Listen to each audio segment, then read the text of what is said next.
Sejarah lembaga notaris. Abad pertengahan.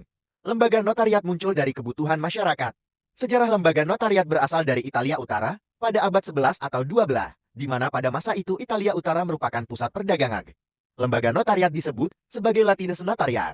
Masyarakat membutuhkan alat bukti atas hubungan hukum keperdataan yang timbul dari perdagangan tersebut. Pada masa itu notaris diangkat oleh penguasa umum untuk kepentingan masyarakat umum.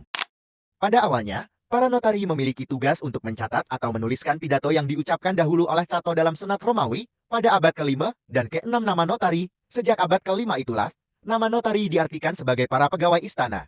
Pegawai istana yang bersangkutan tersebut memiliki perbedaan tingkatnya sendiri di kalangan mereka sendiri, berhubung para pejabat istana menduduki berbagai macam tempat di dalam administrasi yang bersangkutan. Perkembangan notariat di Perancis. Pada tahun 1568, seorang ahli hukum Prancis bernama Papov menulis bukunya yang termasyhur di bidang notariat, yakni Les Trois Notaries. Mula-mula lembaga notariat dibawa dari Italia ke Prancis, yang kebutuhan dan kegunaannya senantiasa mendapat pengakuan.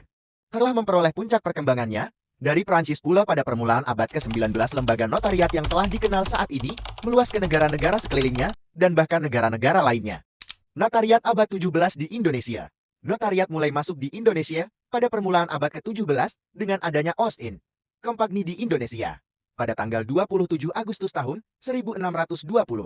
Melchior Karchim diangkat sebagai notaris pertama di Indonesia, walaupun pada saat itu beliau masih menjabat sebagai sekretaris dari College van Schepenen. 5 tahun kemudian yakni pada tanggal 16 Juni tahun 1625, setelah jabatan notaris publik dipisahkan dari jabatan Sekretarius van den Gerechte dengan surat keputusan Gubernur Jenderal tanggal 12 November tahun 1620, maka dikeluarkanlah instruksi pertama untuk para notaris di Indonesia, yang hanya berisikan 10 pasal, diantaranya ketentuan bahwa para notaris terlebih dahulu diuji dan diambil sumpahnya. Setelah pengangkatan Melchior Karchim sebagai notaris di tahun-tahun 1620, jumlah notaris terus bertambah.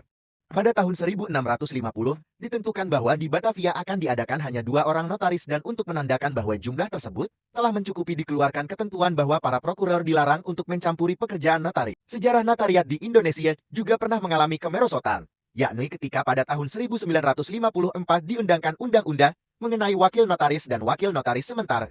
Undang-undang tersebut telah menyebabkan timbulnya hal-hal yang tidak diinginkan, yang memerosotkan nama baik dari notaris. Dengan adanya kemerosotan itu, maka pemerintah pun melaksanakan peremajaan di kalangan notaris, agar notaris yang menjabat adalah notaris yang benar-benar terjamin kualitasnya. Bupati merangkap notaris, dahulu di samping notaris, terdapat yang dinamakan notaris merangkap, yakni para bupati yang di samping jabatannya tersebut juga merangkap jabatan notaris. Hal ini disebabkan belum tersebarnya penempatan notaris-notaris di daerah-daerah di Indonesia guna pelayanan kepada masyarakat dalam hal melahirkan suatu alat bukti otentik, hingga sejak dikeluarkan keputusan Menteri Dalam Negeri Republik Indonesia yang melarang para bupati merangkap jabatan notaris, maka hapuslah ketentuan merangkap jabatan notaris. Undang-Undang Jabatan Notaris. Pasal 1 Angka 1 Undang-Undang Jabatan Notaris. Notaris didefinisikan sebagai pejabat umum yang berwenang untuk membuat akta otentik dan kewenangan lainnya sebagaimana yang dimaksud dalam UUJEN. Definisi yang diberikan undang-undang tersebut merujuk pada tugas dan wewenang yang dijalankan oleh notaris. Artinya notaris mempunyai tugas sebagai pejabat umum dan memiliki wewenang untuk membuat akta otentik serta kewenangan lainnya yang diatur oleh UUJR. Profesor M.J. Widijatmoko menerangkan, tugas notaris mewakili negara atau pemerintah dalam membuat alat-alat bukti otentik. Karena itu, notaris dikenal sebagai pejabat umum dan diwajibkan menggunakan lambang negara pada stempel atau kap jabatan notaris. Demikian penjelasan singkat, semoga bermanfaat.